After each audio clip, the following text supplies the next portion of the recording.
Now that we've covered what Porter's 5 forces is and the advantages and disadvantages, let's talk about how to use it. In order to understand how to actually use this strategy, we should take a 3-pronged approach. So step 1, we're going to gather information. We want to get as much data as we can about our competition, our suppliers, our buyers, the different substitute goods that could be involved, and just the overall competitive landscape. So here are some questions that you should try to answer when developing your model. Competitive rivalry. Who is your direct competition? How many competitors do you have? Who is your local competition? And what do your competitors offer? With regards to supplier power, who supplies your products or services? How many suppliers do you have? Can you find substitute materials? Are your materials scarce? And how much would it cost to switch to these alternative materials? Now on to buyer power. How many buyers are there? What is their average order size? And how much would it cost them to switch to a competitor? Under the threat of substitution, how many substitute goods are there? Would your customers have to pay too much to switch suppliers?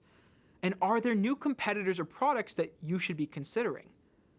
Finally, for the threat of new entry, can rivals quickly enter your industry? Do competitor strategies affect your position? And what is the worst thing that a competitor could do to impact your business?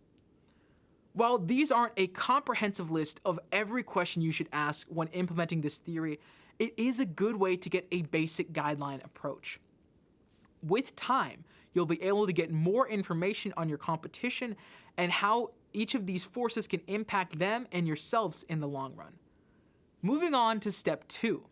Once you've actually got the data, you should analyze the results and display them on a diagram. You should prioritize the most essential forces that could impact your business on a short and a long-term basis, being sure of how they can influence your revenue. A great example of this is to consider whether or not there are numerous slow-growing companies in the industry that you're currently in. If that's the case, it means that you have a lot of competitors in your industry. On to step 3. You need to be able to develop strategies based on these conclusions. Once you have the analysis in hand, you have to actually apply your understanding.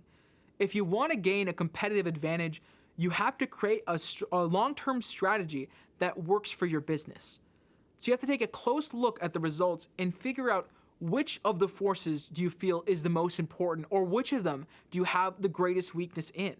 For example, you might want to develop a unique product that no one else offers to help against the threat of either substitute goods or new entrants. At the same time, you have to recognize that your business will probably go very slowly if there are numerous rivals.